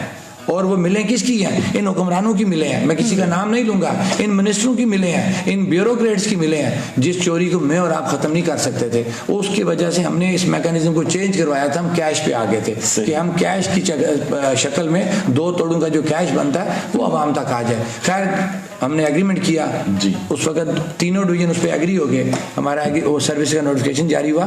उस मैकेनिज्म के लिए 30 दिन लिखे गए थे। आप पढ़ें अगर उस नोटिफिकेशन को कि 30 दिनों में ये आपने, उसमें कमेटियां बननी थी, तरीकाकार तय होना था, बेनिफिशरीज का फाइनल होना था। हुकूमत ने एक दिन भी, मैं अभी भी कहता हूँ, मैं सब चीज़ों से विड्रा कर जाऊंगा, ये जो लिए है ना हम इससे विड्रा कर जाएंगे। वो जो नोटिफिकेशन सर्विसेज का जारी हुआ है, एक ऐसा डॉक्यूमेंट हुकूमत बता दे कि उन 30 दिनों का जो मैकेनिज्म, जिसमें आपने आटे का मैकेनिज्म फाइनल करना था, बाकी 9 चीज़ें 8 चीज़ें छोड़ देनी चाहिए। 10 मुतालबात थे, 9 का नोटिफिकेशन था, बिजली की पैदावारी लागत पेंडिंग थी। एक 29 दिनों का लेटर हुकूमत बता दे। मैं चैलेंज करता हूँ वज़ीर आज़म साहब, आपको, आपकी कमेटी को, अदारों को, ऐसा एक रिटर्न नोटिफिकेशन या एक लेटर बता दें कि जो उस कमेटी ने जारी किया हो, जिसके ऊपर प्रॉपर रिसीव नंबर लगा हो, हमने रिसीव किया हो कि 29 दिनों के अंदर जब आपने आटे के मैकेनिज्म को फाइनल करना है कि आप आए, हमने ये चीज़ आपसे डिस्कस करनी है, या इसका जवाब दें या उस चीज़ का जवाब दें। मैं अभी भी ऑन रिकॉर्ड कहता हूँ एक्शन कमेटी के बिहाफ पे, कोई रिस्पांस नहीं आया, कोई रिस्पांस नहीं है। हम अभी भी विड्रा कर जाएंगे इस ऐलान से, लेकिन उन्होंने कोई रिस्पांस नहीं दिया, क्योंकि उनकी प्रायोरिटी ये नहीं थी, उनकी प्रायोरिटीज कुछ और हैं। अवाम की परेशानी उन्होंने नहीं देखनी, उन्होंने अपनी सियासत करनी है, अपने घर देखने हैं, अपने पूरी फैमिलियों को उन्होंने देखना है, वो हमें नहीं देख रहे थे। अब जब ये चीज़ नहीं हुई, हम पुंछ में गए, वहाँ बैठे, लोगों ने एतराज़ किया, उन्होंने कहा जी ये मैकेनिज्म हमें कबूल नहीं है, आप पुराने ही मैकेनिज्म पे आए कि सब लोगों को जो आटा मिले, बल्कि वहाँ तो डिमांड थी गिलगित बल्तिस्तान के हवाले से कि उस रेट पे मिले, तो वो 1061 रुपये है। अच्छा जी मन जी अभी हम वहां तो नहीं पहुंचे। सही। हमने लोगों को वहां से निकाला, उन्हें समझाया कि नहीं उधर और इधर थोड़ा सा आप मार्जिन रखें, स्टेप बाय स्टेप चलेंगे तो अच्छा रहेगा। हमने उनको कन्विंस किया। बहरहाल उन्होंने कहा जी कि कैश हमें मंजूर नहीं है, क्योंकि हमने सबको लेके चलना है, आप इसको पुराने मैकेनिज्म पे जाएं, आटे का जो है वो रेट कम करवाएं और गंदम का कोटा बढ़ाएं। हम दोबारा आए, लेकिन हमने क्या किया, 30 दिन पूरे होते थे 3 मार्च को। अच्छा। हमने 4 मार्च को मीटिंग की। सही। 5 मार्च को मुजफ्फराबाद में अपर अड्डा के मुकाम पे हमारा जलसा होता है। सही। उसके अंदर हम ऐलान करते हैं कि हुकूमत ने ये हमें सर्विसेज का नोटिफिकेशन दिया था, इस पे हुकूमत ने अमल दरामद नहीं किया। इस पे अमल दरामद आटे के मैकेनिज्म पे जो पहला आइटम था वो 30 दिन 3 मार्च को पूरे होते थे। सही। हुकूमत फेल हो चुकी है इस एग्रीमेंट की पासदारी करने में, लिहाजा अब हम कानूनन और इखलाकन बरी ज़िम्मा इसको रिजेक्ट करते हैं। सही। इसको रिजेक्ट करते हुए हुकूमत से हम मुतालबा करते हैं कि आटे का वो साबका निज़ाम, उसको कीमत कम करते हुए बाकी तमाम चीज़ें जो है बेबामा बिजली की पैदावारी लागत हमें 30 अप्रैल तक जो है आप उसको क्लियर करें। 30 अप्रैल हमें बेतहाशा तनकीद बर्दाश्त करना पड़ी, लेकिन हम बदनीयत नहीं थे। हमने किसी नजरिए को जो है वो चैलेंज नहीं किया था। अब हर नजरिया हमारे लिए काबिल एहतराम है। हाँ, वो बड़ा दिन था, जाहिर बात है, एक हम लड़ाई लड़ रहे थे, हमने अपना वो एक प्रेशर कार्ड के तौर पे उस दिन को इस्तेमाल किया तो हम कामयाब हुए थे कि 4 और 5 की रात हमने वो एक सर्विस का नोटिफिकेशन दिया था। जिस नोटिफिकेशन को आज मैं आपसे डिस्कस कर रहा हूँ, उसी नोटिफिकेशन को बेस बनाते हुए हमने ये लॉन्ग मार्च की कॉल दी थी कि ये नोटिफिकेशन है आपका, इस पर आपने अमल दरामद नहीं किया, आप अमल दरामद करें। ये वो नोटिफिकेशन है कि आपने पैदावारी लागत एक्सेप्ट की है, इसको आप पूरा करें। अगर हमारे पास डॉक्यूमेंट ना होते तो हमारी ये लोग कहते हैं यार ये तो है ही नहीं इनके पास कुछ, ये झूठ बोलते हैं। तो प्रोपेगेंडा तो हर कोई करता है, और हुकूमत के तो मिनिस्टर बेजा प्रोपेगेंडे के माहिर हैं। तो कोई इनकी तो अपनी बात ही नहीं किसी की झूठ, इनकी बातें सुनो, एक मिनिस्टर कोई बात कर रहा है, दूसरा कोई, और जबकि इनसे पूछो कि तुम्हारे पास मैंडेट क्या था, तुम्हारे पास तो कमेटी में मैंडेट ही कोई नहीं था, तुमने बात करनी थी और वज़ीर आज़म को जवाब देना था। तो तुम बातें ऐसी ऐसी कर रहे हो कि पता नहीं तुम बहुत बड़े वो अफलातून बन बैठे हुए थे। ऐसी बात नहीं है, ये बात मैं कब कर रहा हूँ, सारे मेंबरान असेंबली मेरे लिए काबिल एहतराम है, लेकिन मेरी इज्जत होगी तो मैं आपकी करूंगा। ये नहीं हो सकता कि आप मुझे करें बेइज्जत और मुझसे तवक्का करें कि मैं आपको सारे जनाब ये करूंगा। नहीं, मैं अपने घर से खाता हूँ। मैं जिस दिन आपका मकरूज हुआ या मैंने आपसे भीख मांगी तो तब आप मुझसे ये बात करना। हम किसी के वो मतलब है ना, तो वो आलाकार हैं ना ही किसी के हम वो मुलाजम है कि आप हमने इस तरह ट्रीट करें। हमने अपनी मेहनत मजदूरी की है, उसी से हमने तहरीक चलाई है, किसी के हम मकरूज नहीं है। दूसरी बात कि जब ये सारी बातें हुई, जब उन्होंने नहीं माना तो हमारे पास इखलाकी और कानूनी जवाब बना और हमने 11 मई की कॉल दी। और एंड भी जब बात वही सवाल आ गया हम क्या कर रहे हैं, हमने बड़े बुर्दबारी से तहरीक चलाई है। एंड ये हुआ कि जब ये टोटली आगे चीटिंग के ऊपर बयानबाजियां स्टार्ट हो गई तो हमने अपनी थोड़ी सी वो कहते हैं चूड़ी टाइट करना, हमने चूड़ी टाइट की। तो फिर जो असल मुझे शर्म भी आएगी, खुशी भी है और गमी भी है कि जो हमारे मैं कहूँगा असल लोग, मेरी मुराद जो डायरेक्ट पाकिस्तान से हमारे लोग इन्फ्लुएंस इसमें करते हैं, जब वो इन्वॉल्व हुए इसके अंदर, मैं CS का नाम लूँगा और हमारे लोग हैं, वो जब इसके अंदर इन्वॉल्व हुए, रावला कोर्ट के अंदर हमारी पहली मीटिंग होती है। अच्छा मजे की बात, सबने कहा जी मीटिंग फ्लॉप होगी। मैं वाहिद बंदा था, मैंने बाहर निकल के उनको भी कहा, मैंने कहा मीटिंग फ्लॉप नहीं, आज ही तो असल मीटिंग हुई है, पहली है, वो मेरे लिए काबिल एहतराम है। हाँ, मेरा जाती मामला हो, आप समझें कि मैं आपको टीज कर रहा हूँ, आपकी इंसल्ट कर रहा हूँ, तो मेरा रब पहले मुझे पूछेगा। वो अगर मैं आपसे ऊंचा बोल रहा था, लड़ रहा था, तो मैं अवाम की बात कर रहा था, मेरा जाती कोई टारगेट नहीं था। लेकिन अल्लाह उन्हें खुश रखे, उन लोगों ने बड़ी बुर्दबारी से हमें सुना, वो मामले की हसासियत को समझ चुके थे। वो जिस तरह आप इंडिया की बात कर रहे हैं ना, हर बंदा उसमें कुछ लोग ऐसे इन्वॉल्व हो रहे थे कि जो इस तहरीक तकमील तक पहुंचाना है, और पाया तकमील तक अब तभी ये पहुंचेगी कि ये ग्रास लेवल पे ये तहरीक जो है ना बढ़ चुकी है कि आप इसको खत्म नहीं कर सकते, इस तहरीक को कोई नहीं भेज सकता था। तो उन्होंने बड़ी बुर्दबारी से बात सुनी और उन्होंने हमारे साथ राब्ते में रहे, सारी रात हम राब्ते में रहे। हमने कहा जी हमारा लॉन्ग मार्च चलता रहेगा, आपसे मुज़ाकरात भी जारी रहेंगे, जहाँ पे आप हमारे नोटिफिकेशन हमें देंगे हम इसको जो है अनाउंस कर देंगे। अब उनसे बात हुई, हमारा जो है ये मामला चला आगे और रास्ते में हमें उन्होंने नोटिफिकेशन देने शुरू कर दिए। और सुबह 4:30 मेरी जो अदारे हमारे यहाँ पे बड़े लीड करने वाले हैं ब्यूरोक्रेसी की तरफ से, मैं नाम नहीं लूँगा लेकिन मैं उन मेहरबानों का शुक्रिया अदा करूँगा।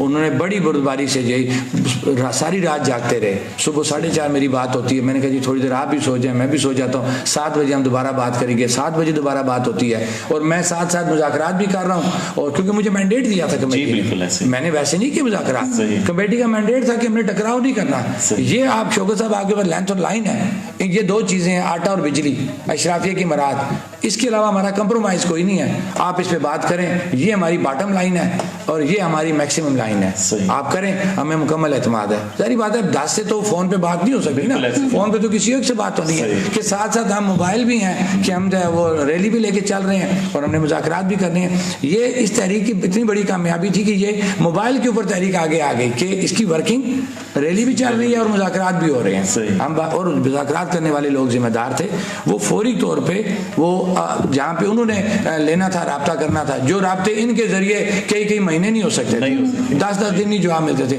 वो मेरी कॉल बंद होती थी, वो दूसरी कॉल पे अपने मुतलकिन से बात करते थे। करते करते करते हमारा ये तकरीबन क्वाला से पीछे जो है ना ये मामला हल हो गया, तो 1-2 नोटिफिकेशन आ गए।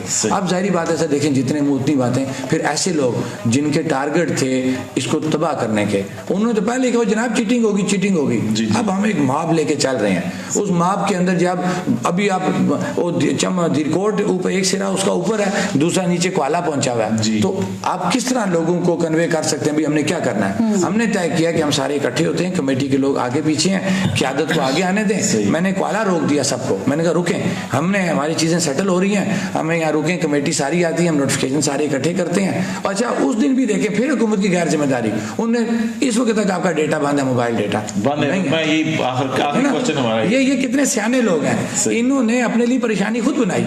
अगर उस वक्त डेटा ऑन होता, हम उसी वक्त रुक जाते, हम वहीं पे इजलास बुलाते।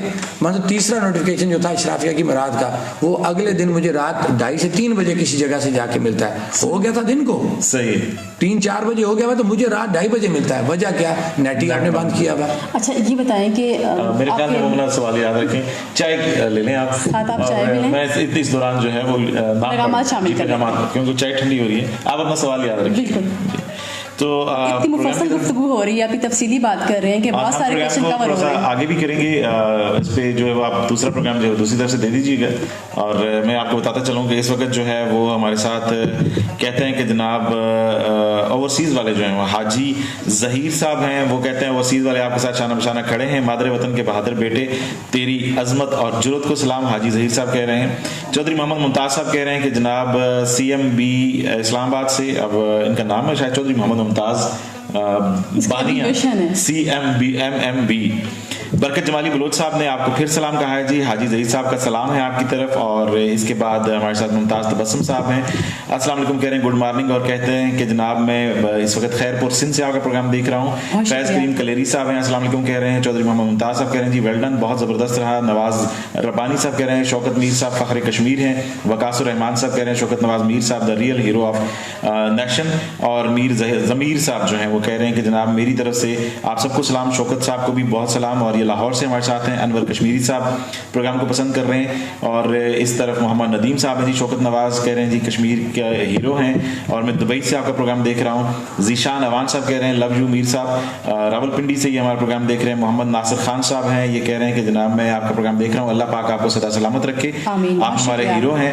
चौधरी मोहम्मद मुमताज़ बानिया साहब कह रहे हैं जी शौकत साहब आप हमारे आइडियल हैं।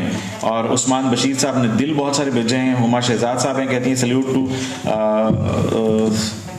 ये शहदा और उनकी फैमिली के लिए उन्होंने सलाम भेजा है। शहदा की फैमिली के लिए मीर ज़मीर साहब का दोबारा सलाम है। फैज़ करीम कलेरी साहब का मैसेज है। कश्मीरी ईगल्स की तरफ से कह रहे हैं कि जनाब सारे दोस्त इस प्रोग्राम को शेयर करें और मीर शौकत नवाज मीर साहब की जो गुफ्तगू है सब तक पहुँचे। मक्का से मीर आलम साहब कह रहे हैं कि जनाब तमाम ओवरसीज़ पाकिस्तानी आपके साथ हैं और शहदाए तहरीक के लवाहिकीन को तनहा मत छोड़िएगा। इमरान अब्बासी साहब कह रहे हैं कश्मीरियों के लिए हमदर्द इंसान है जनाब शौकत साहब। और इसी तरह सुर्ख सलाम भी आया है जी हमारे कश्मीरियों की तरफ से, जो हमारी पूरी तहरीक चलती रही है उनकी तरफ से उन्होंने भेजा है। और इसी तरह राजा मुश्ताक साहब हैं, कहते हैं हम सब की आवाज़ शौकत नवाज। अदील चौथाई साहब कह रहे हैं जी हम सब आपके साथ हैं मीर साहब, आपको सल्यूट। और सैयद मोहसिन अली साहब कह रहे हैं शौकत नवाज मीर साहब आपको और पूरी टीम को और आपके तमाम दोस्तों को जो आपके साथ रहे उन सबको मुबारक हो कामयाबी। राजा नोमी साहब हैं, कहते हैं जनाब कतर से आपका प्रोग्राम देख रहा हूँ और मैं कह रहा हूँ कि जनाब आप सबको सलाम और शौकत नवाज साहब को सलाम। वालेकुम अस्सलाम। और इसके साथ चौधरी आबद हुसैन तास हैं, ये कहते हैं जी ताजरा दा वीर तेरी अजमत को सलाम। उन्होंने आपके लिए मैसेज भेजा है। सैयद मौसन अली साहब का दोबारा सलाम है। जाबर गुजर साहब हैं, कहते हैं जनाब शौकत साहब हीरो हैं हमारे और कश्मीरियों के हीरो हैं। ख्वाजा शहबाज साहब कहते हैं जनाब मुजफ्फराबाद के चीते हैं और बहुत सारे लोग पूरे कश्मीर का चीता कह रहे हैं जी, मोहब्बत का इजहार कर रहे हैं। सैयद मौसन अली साहब कह रहे हैं जी आपका प्रोग्राम बहुत अच्छा जा रहा है, सारे दोस्त देख रहे हैं। सरदार शाहिद साहब हैं, ये कहते हैं जी ओवरसीज़ कश्मीर फाउंडेशन सऊदी अरब की तरफ से हम आपको ओवरसीज़ फाउंडेशन में शामिल होने की दावत देते हैं शौकत साहब को जनाब। और इसी तरह फाजिल खान साहब हैं, सलामती भेज रहे हैं। अदील आवान साहब हैं, कहते हैं जनाब शौकत मीर साहब को आपकी अजमत को सलाम। चौधरी मोहम्मद मुमताज़ बानिया साहब प्रोग्राम को पसंद कर रहे हैं। गुलफराज अजीज़ हैं, कहते हैं सऊदी अरब से मैं गुलफराज अजीज़ हूँ, मुजफ्फराबाद में कुटली अम्बोर से हूँ, मेरी तरफ से शौकत नवाज मीर साहब को सलाम पेश करें और पूरे आज़ाद कश्मीर को सलाम। और मलक ताहिर रशीद साहब हैं, कहते हैं जी शौकत नवाज साहब आप कश्मीर की पहचान बन गए हैं। वहीद अहमद कश्मीरी साहब प्रोग्राम को पसंद कर रहे हैं। मलक वलीद साहब ने दिल भेजे हैं, शब्बो मुजफ्फराबाद से उन्होंने जीतने वाली ट्रॉफी भेजी है जनाब आपके लिए। नूर अकबर नूर साहब हैं, प्रोग्राम को पसंद कर रहे हैं। तलाश वफा पेज है जी अहमद सऊदी अरब से इसमें है, वो कहते हैं लव यू शौकत साहब। गुलफाम अहमद खोखर हैं, दुबई से प्रोग्राम को देख रहे हैं, कहते हैं जनाब सलामत रहें और तमाम कश्मीरियों की आप आवाज़ हैं। अब्दुल रशीद गुजर साहब कह रहे हैं जी आप कश्मीर की शान हो, हम आपके साथ खड़े हैं, आपको सलाम पेश करते हैं। चौधरी मोहम्मद तस्लीम साहब कहते हैं जी अस्सलाम वालेकुम, माशाल्लाह प्रोग्राम बहुत अच्छा है, शौकत साहब को सलाम। जमशेद मुगल साहब हैं जनाब, कहते हैं शौकत नवाज मीर साहब आपकी अजमत को सलाम, कश्मीरियों के हकीकी तर्जमान हैं।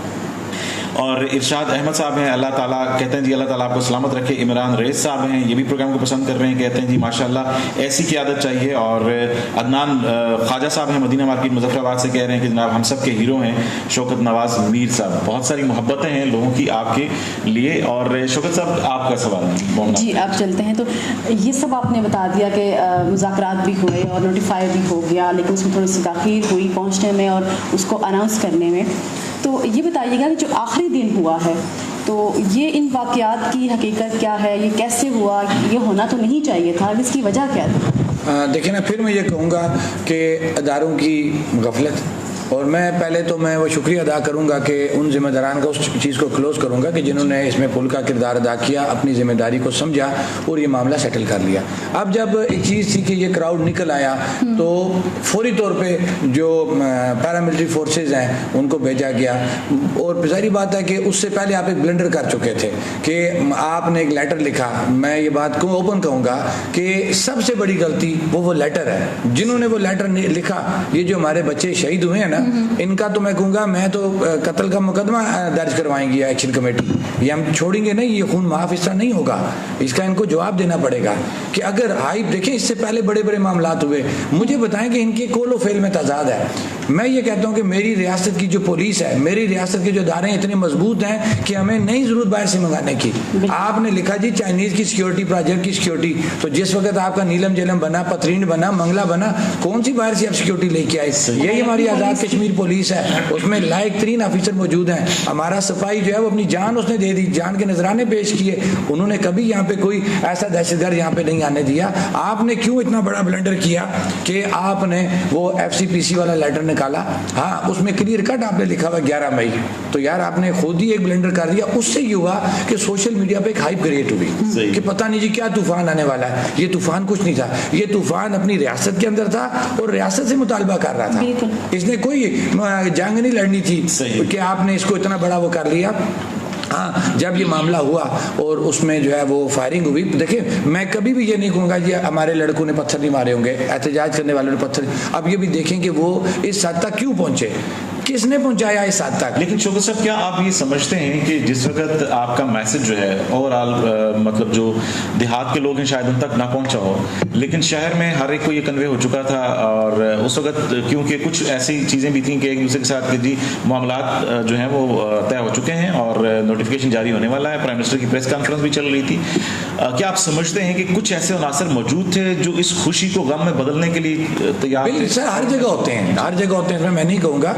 हमारे अंदर भी मौजूद थे कि हम एक डिसिप्लिन से चल रहे हैं। वो कौन लोग थे कि जो सबसे पहले आके सेक्रेटरीट धरने के दे के बैठ गए? हमारा बिल्कुल तय था कि हमने धरना देना है, लेकिन अगर हमारे ये 3 नोटिफिकेशन हमें मिल जाते हैं तो हमने धरना नहीं देना था। हमने वो तय कर लिया था कि हम कोआला से आगे जाके रुकेंगे, नोटिफिकेशन देखेंगे, अगर उनके ऊपर कुछ चेंजिंग हमने करनी है, क्योंकि रास्ते में थे हम, जितने मुंह उतनी बातें, तो हमने तय कर लिया था कि एक्शन कमेटी वहाँ रुकेगी, क्राउड वहाँ रुकेगा, हम हुकूमत से एसओपी तय करेंगे, हम जो प्रॉपर बड़ी जगह होगी जो हमने तय कर ली थी ऊपर ईदगाह कर, वहाँ पे जाएंगे, गाड़ियाँ पार्क करेंगे, वहाँ बैठ के बात करेंगे। अगर इसमें कोई कमी पेशी है फौरी तौर पे ऑफिस में जाएंगे, उसको आप देखें ना, एक जल्दी में एक के ऊपर डेट नहीं है, लेकिन नीचे मेन डेट मौजूद है, 13/5 नीचे मौजूद है, फर्क कोई नहीं पड़ता। लेकिन डॉक्यूमेंटेशन के अंदर जाएं तो उसकी टॉप के ऊपर जो एक अपना रेफरेंस नंबर डेट होनी चाहिए वो। अब ये वो चीज़ें थी जो कन्फ्यूजन पैदा कर रही थी। उसके लिए हमने तय किया था कि हम वहाँ रुकेंगे, प्रॉपर परमिशन लेके, जो तरीकाकार होता है हम वहाँ बैठेंगे, वहाँ बात करेंगे। उसके बाद नहीं होता, चीटिंग हो रही है, क्योंकि हमारे साथ 2 दफ़ा चीटिंग हुई भी थी। लोग क्यों कन्फ्यूज थे कि हुकूमत ने ही हमेशा चीटिंग की, अदारों ने ही चीटिंग की, लिहाजा अब जो हम डॉक्यूमेंट ले रहे थे वो डॉक्यूमेंट जब तक हम अपने लीगल जो डिपार्टमेंट हमारे लायर थे, हम उनसे मशवरा ना करते, हम उसको ओके नहीं कर सकते थे। हमने उसकी तय किया था वहाँ रुकेंगे, वहाँ बैठ के अपर अड्डा ईदगाह जाएंगे, वहाँ बैठ के अपने लायर से मशवरा करके तो हम उस पर उसको ऑफिशियली हम एक्सेप्ट करेंगे। हमने ऑफिशियली उसको अगले दिन सुबह जाके एक्सेप्ट किया जी, क्योंकि साबका हुकूमत के रवैये, साबका उनकी चीटिंग, अपने लेटर दे के वो कहते जी ये तो नहीं मिल सकती इस पे, तो जहाँ तुमने लिख के दिया हुआ है। बिल्कुल ऐसे। अब ये वो चीज थी जो प्रॉब्लम कर रही थी। और फिर वही बात आ गई, अगर हुकूमत ने नेट सर्विस बंद ना की होती तो तीसरा नोटिफिकेशन टाइमली कन्वे हो जाता, जो मुझे अगले दिन सुबह 4:30 बजे मिलता है, सही ठीक है, वो भी खास लोगों की वजह से, वो अगर मुझे कोआला मिल जाता, मेरे पास टाइम मौजूद है, जब मुझे उन्होंने कहा जी कि आपका नोटिफिकेशन हो गया, मेरे 2 या 3 थे, अगर 3 बजे मेरे पास हार्ड शेप में पेपर में मेरे पास होता तो मैं लोगों को कन्विंस कर सकता था ना, क्योंकि बाब हम लेके चल रहे हैं 3 इश्यूज के ऊपर कि जब तक ये 3 नोटिफिकेशन हमें नहीं मिलेंगे हम कॉल ऑफ नहीं करेंगे। तो आप मुझे बताएं, 2 नोटिफिकेशन मेरे पास आ गए, वो भी नेट नहीं खुल रहा है, मैं उसको देख रहा हूँ, पीडीएफ फाइल के अंदर मौजूद है, लेकिन फोन आ रहे हैं जी ये चीज उसमें हो गई है। तीसरा नोटिफिकेशन है ही नहीं, मेरे हाथ में कुछ नहीं है, मैं उस माप को किस तरह रोकूंगा? कोई रोक सकता है? बिल्कुल। ये वो ब्लंडर था जो हुकूमत ने और अदारों ने किया, जिस वजह से अब ये हुआ कि वो लोग जिनके अपने अज़ाइम थे, जब हमने तय कर लिया भाई कि हमने यहाँ नहीं रुकना, हमने फिर भी अपर अड्डा जाना है, वहाँ बैठेंगे, नोटिफिकेशन अपने पास मंगाएंगे, उनको देखेंगे, फिर हम उसको एक्सेप्ट या रिजेक्ट की बात करेंगे, तो फिर उनको वहाँ नहीं बैठना चाहिए था, वो वहाँ बैठे। इस दौरान जब हम वहाँ से आए तो बहुत बड़ा एक क्राउड था जो हमारा वेट कर रहा था वेलकम के लिए। मैं उस सारे क्राउड को, मैं रंजम जमान साहब, लोगों ने हमें कंधों पे उठा लिया, क्योंकि बाकी रैली भी पीछे हमने रोक दी थी। उमर नज़ीर साहब हो गए, इम्तियाज असलम साहब, राजा गुलाम मुस्तफा साहब, अरबाब एडवोकेट साहब, ये सब लोग पीछे थे। इन्होंने रोक लिया था लोगों को कि हम आगे जाएंगे। तय हुआ था कि मैंने SOP तय करनी है, और हमारी जो फ़ोन पर SOP तय होगी थी इंतजामिया के साथ कि हमने ईदगाह में जाना है, वहाँ बैठ के तो अगली बात करनी है। मैं पूरे माप को वहाँ से सेक्रेटरीट से लेके तो पैदल वहाँ से चल के मैं ईदगाह पहुंचा। वहाँ पे भी थोड़े से लोग रह गए, लेकिन देखने जो जिसने फितना डालना है ना, शहर जहाँ पे उसने करना है, उसने वहाँ पे फितना डाला, वहाँ पे शेलिंग हुई, लाठीचार्ज हुआ, लोग डिस्पर्स हुए। हमारा उनसे कोई तल्लक नहीं था, लेकिन चले नीयत ठीक थी, कोई बड़ा नुकसान नहीं हुआ। हम ऊपर आ गए, बाद में उनका रास्ता क्लियर हुआ, पूरी रैली हमारी ऊपर आ गई। हमने वो नोटिफिकेशन देखे, वही बात हुई कि 4:30 बजे मुझे तीसरा नोटिफिकेशन मिलता है, सुबह 4:30, तो मैं अनाउंस किस तरह कर सकता हूँ? उमर नज़ीर एक्शन कमेटी किस तरह अनाउंस कर सकती है? ये आधी बात बताते हैं, ये पूरी बात नहीं बताते। अब वो किसकी गलती है? नेट आपने बंद किया और अभी तक बंद है, अभी तक बंद है। अब मेरी हर चीज खुद बता रही है कि मैं झूठ नहीं बोल रहा। ये सारी जिम्मेदारी इस हुकूमत पर पड़ती है, इनकी नैली है, जिस वजह से ये सारा हुआ और हमारी वो कीमती जाने जो है वो जाया हुई, और आपको उनका हिसाब देना पड़ेगा। सही, क्योंकि मैं थोड़ा बहुत पढ़ा लिखा हूँ। जब आप कोई फोर्स लेके चलते हैं ना, तो उस फोर्स के साथ एक मजिस्ट्रेट होता है, प्रोटोकॉल, ठीक है, उसके साथ पुलिस होती है। लाठीचार्ज पुलिस वाला नहीं कर सकता, उसको एक मजिस्ट्रेट ऑर्डर देता है, और उस मजिस्ट्रेट की भी कुछ SOPs हैं कि आपने किस हद पे जाके क्या लाठीचार्ज करना है, ठीक है। ये नहीं होता कि वो मजिस्ट्रेट भी उठे कह जी कि शूट नहीं, वो कहेगा पहले इसको डिस्पर्स करने की कोशिश करो, सोटी मारो, शेलिंग करो।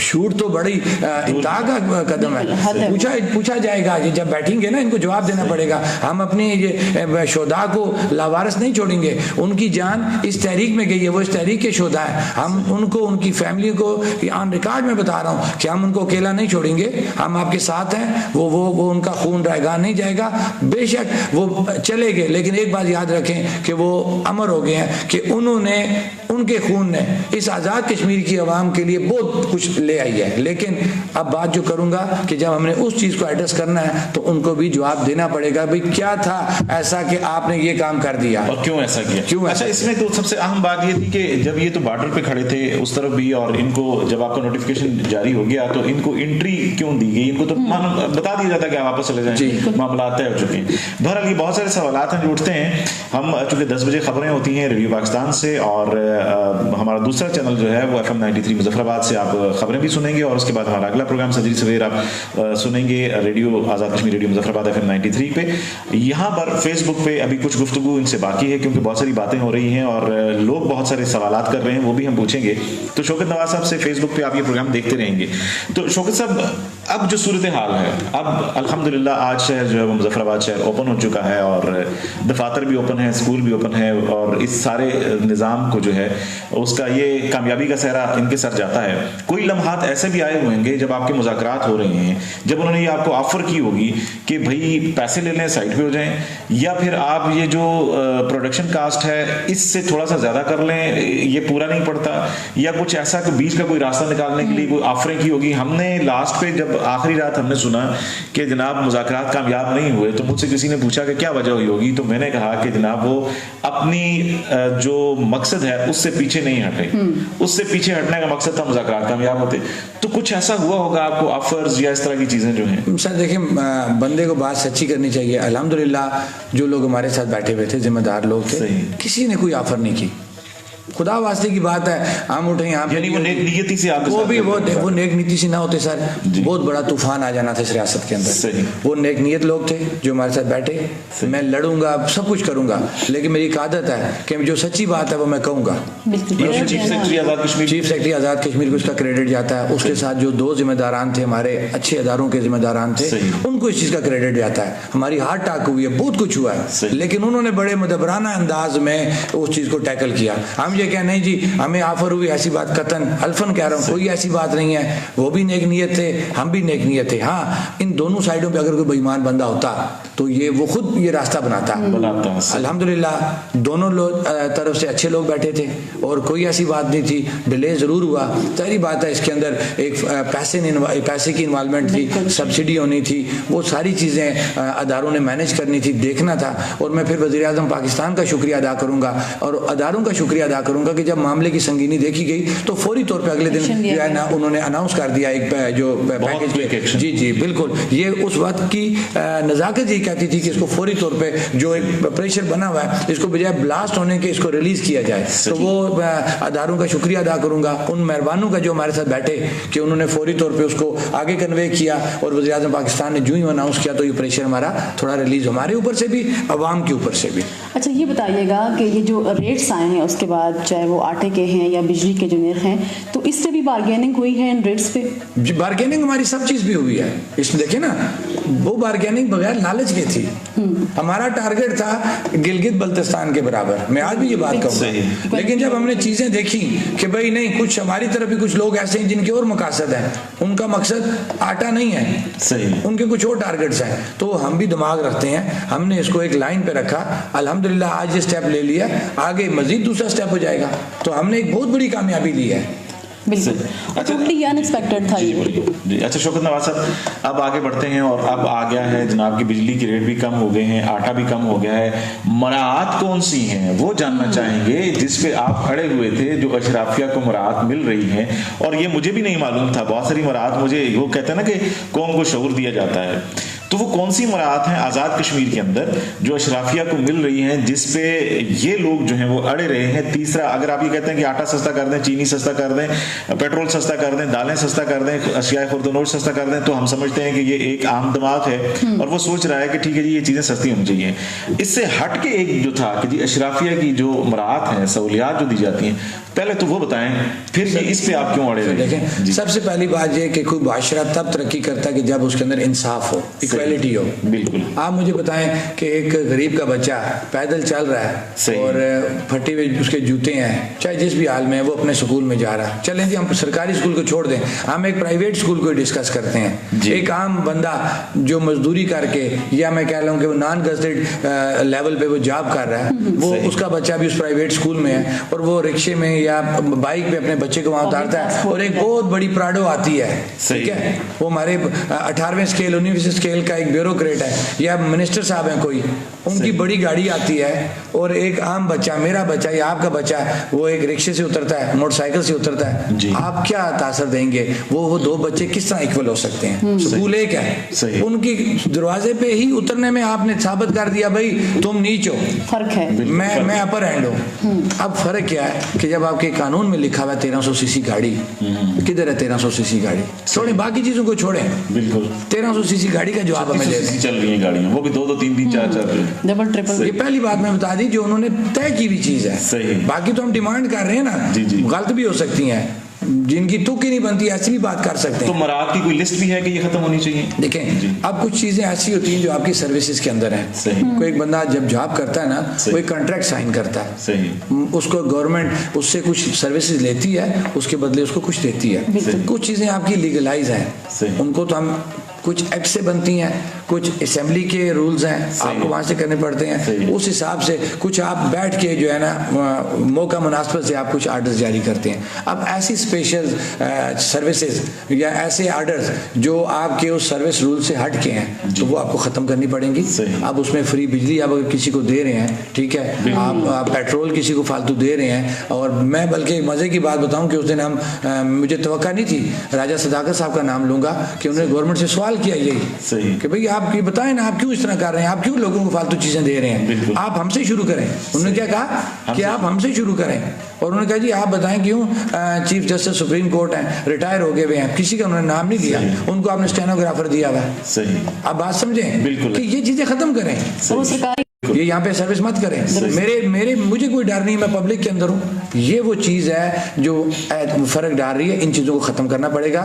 इसी तरह मराद में जब एक इसको गाड़ी अलाउ है 1300 सीसी गाड़ी, वो 2-2 3-3 लेके चल रहा है। अब तो ये स्टार्ट हुआ है कि नंबर प्लेटें उन्होंने प्राइवेट लगा ली, ऐसे ही कर लिया। तो हमें किसी से दुश्मनी नहीं है, लेकिन निज़ाम को चलाने के लिए आपको भी एक सिस्टम में आना ना सर, तो आप उसका जब भेजा इस्तेमाल करेंगे तो वो प्रॉब्लम तो बनेगा। इसी तरह आपने अब इनकी आप दौरा मेयार देखें कि एक दौर था सबका, तो उसमें इन्होंने अपनी मराद में वज़राए आज़मों की पेंशन, सदर सदूर जो इनकी तनख्वाहें थी, उसमें इजाफा करना था। आप यकीन करें रात को रिक्वेजिशन बाहर निकलती है, सुबह पूरे का पूरा कोरम पूरा होता है, सब ने हाथ खड़े करके कहा जनाब ओके, था क्या उनकी मराद का इजाफा था। ना टाइम लगा इजलास बुलाने में, ना किसी ने वीटो किया, ना कुछ। घंटों था जिनको हमने वोट दिया और वो असेंबलियों में गए। आप वहां पे जाएं, हमारा मैंडेट ये था वहां पे कानून साजी करें, आवाम की बेहतरी के लिए कानून साजी करें। ये आपका काम नहीं था कि जो काम आपने जाके वहां स्कीमें ले ली करोड़ों रुपए की, अरबों रुपए की, और उसमें बंदरबांट स्टार्ट होगी, ये काम नहीं था। आपका काम था कानून साजी करना। आप अगर आए पढ़ें आपकी लेजिस्लेशन क्या कहती है कि असेंबली का क्या काम होता है, काउंसलर का क्या काम है, ये क्यों नहीं आने दे रहे बल्दियाती निजाम को। वजह यही है, ये बातें तो यूरोप की करते हैं लेकिन प्रैक्टिकली उस पर नहीं चाहते। अगर यूरोप पे जाएंगे वहां का सारा जो सिस्टम है वो बल्दियाती निजाम किया हुआ है, तरीका यही होता है जी। इधर क्या है कि भाई सब ऊपर ये टोला बैठा हुआ है, वो आप 52 का या 53 का, वहीं पे सारी बंदरबांट हो रही है और अवाम नीचे जलील हो रही है। अच्छा शौकत साहब, वक्त को समेटते हुए थोड़ा सा आगे बढ़ेंगे। मराद की बात भी होगी और उसके बाद जो है वो आटे चावल और दाल, तहरीक क्या समझें मकासद पूरे होने के बाद। वैसे इससे पहले एक और सवाल है, वो ये है कि जो कमीशन बना है मराद खत्म करने वाला, उसमें आपके लोग भी शामिल हैं या वो अलग से कमीशन? वो अभी देखें उसका तरीकाकार ये होता है कि सर्विसेज ने उसको सदर आज़ाद हुकूमत रियासत जम्मू कश्मीर ने उसको ओके किया, उन्होंने नोटिफाई किया और उसमें लिखा हुआ है कि अब चीफ जस्टिस हाई कोर्ट जो है वो उसमें जो फाजिल जज जो भी रखना चाहते हैं, उसके साथ जो स्टाफ रखना चाहते हैं और उसकी जो TOR तय करना चाहते हैं वो अब उन्होंने करना है। और हमें मुकम्मल उन पर एतमाद है चीफ जस्टिस हाई कोर्ट पे कि वो उसको प्रॉपर अनाउंस करेंगे, उसकी TOR तय करेंगे और हम वहाँ पेश होंगे और अपना जो है मुद्दा वहाँ बयान करेंगे। और इंशाल्लाह हमें उम्मीद है कि जो भी नाजायज़ चीज़ें हैं, जो फालतू चीज़ें इस रियासत की आवाम के ऊपर अशराफिया की मराद के नाम पे ली जा रही हैं वो ख़त्म होंगी।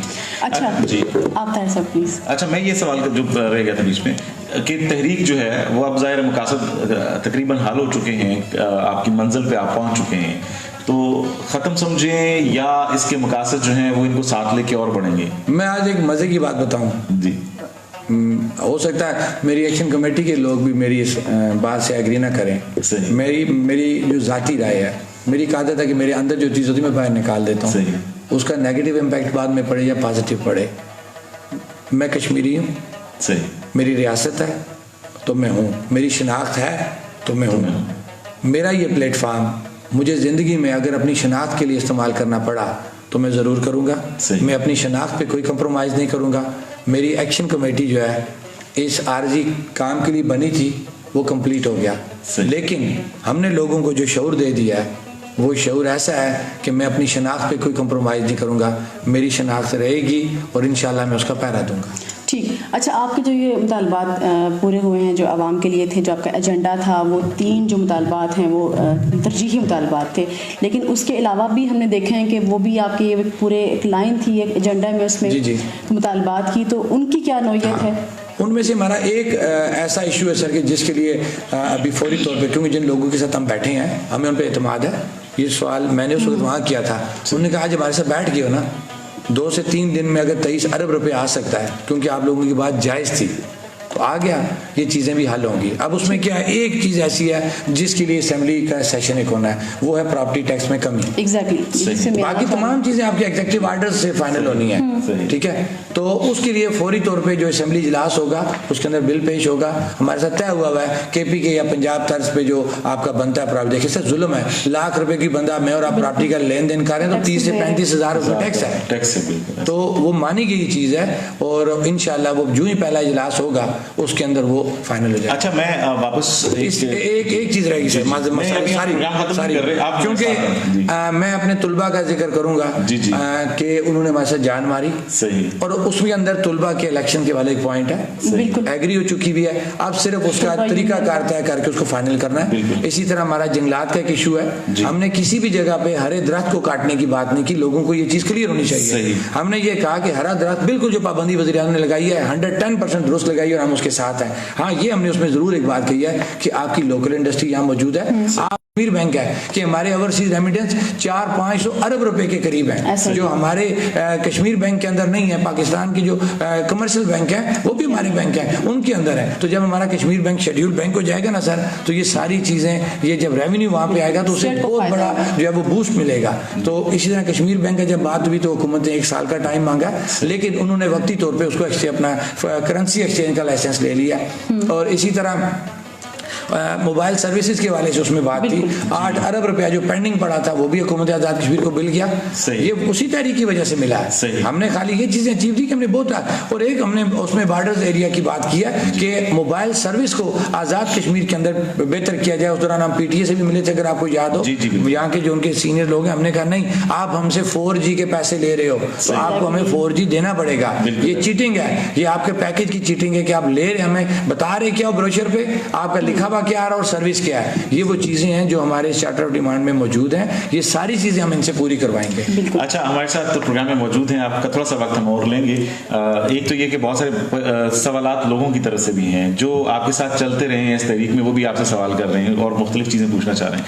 लेकिन बड़ी जबरदस्त, मैं इनकी बात सुन के मेरी आंखों में आंसू भी आ गए उस वक्त, बहरहाल कंट्रोल करना पड़ता है। उन्होंने कहा जी कि हमने जो मकसद थे जिसके लिए हम बाहर निकले थे वो खत्म हो गए।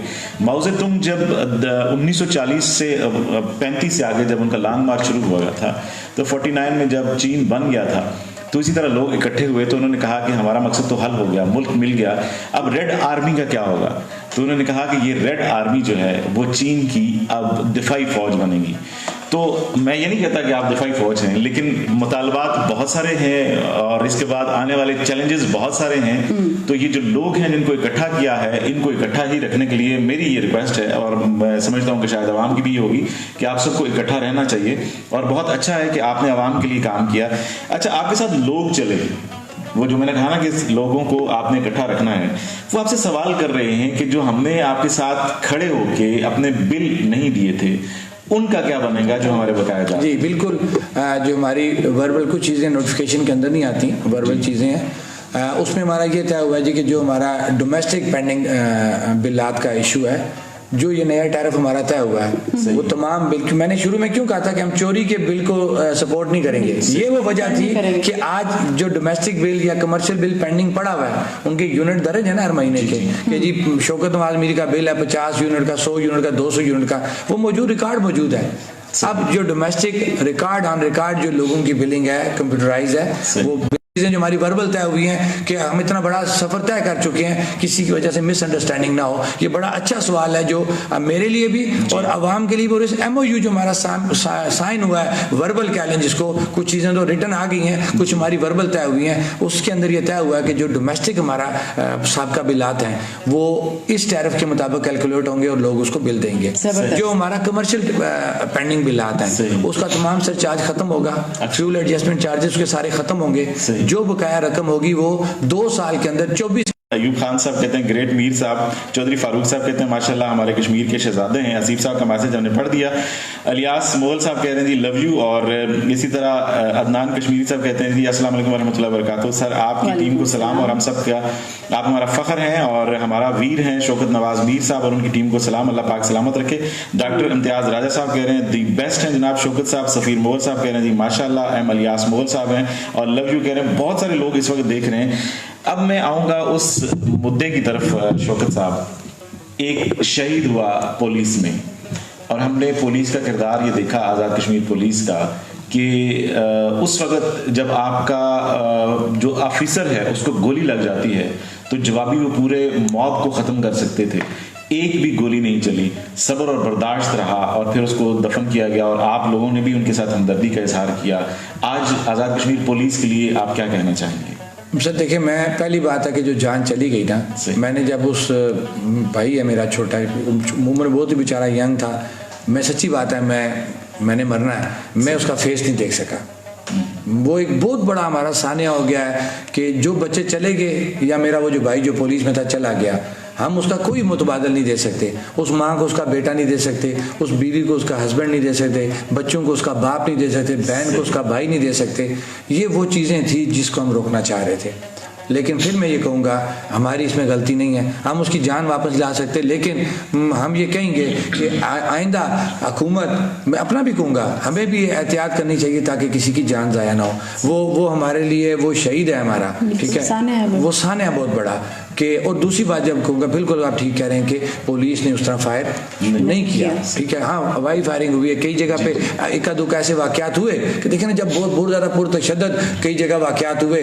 अब वो किसने किए, क्योंकि कुछ अनासर बीच में ऐसे थे, हम भी उसकी जांच पर पड़ताल करेंगे और हम इस पर जुडिशल कमीशन की बात करवाएंगे जहाँ जहाँ हमारे सानियात हुए हैं। ये हमारी वर्बल बात हुई है, डोडियाल हो गया या वो जहाँ पे हमारा भाई शहीद हुआ है, पुलिस जो ASI हैं, ऐसी जगह जो हैं वहाँ पे हम बाकायदा जुडिशल इंक्वायरी करवाएंगे। और जिन लोगों ने ये वायलेंस किया इस हद तक, देखिए एक वायलेंस ने पत्थर मार दिया, शेल हो गया वहाँ से, ये चलता रहा इससे पहले, लेकिन इक्का दुक्का वाक़यात पुरतशद्दद हैं, वहाँ से कुछ और चीज़ नज़र आ रही है, वो चीज़ हम चेक करेंगे, उस पर किसी का, लेकिन हम उनकी फैमिली के साथ मुकम्मल यकजहती करते हैं।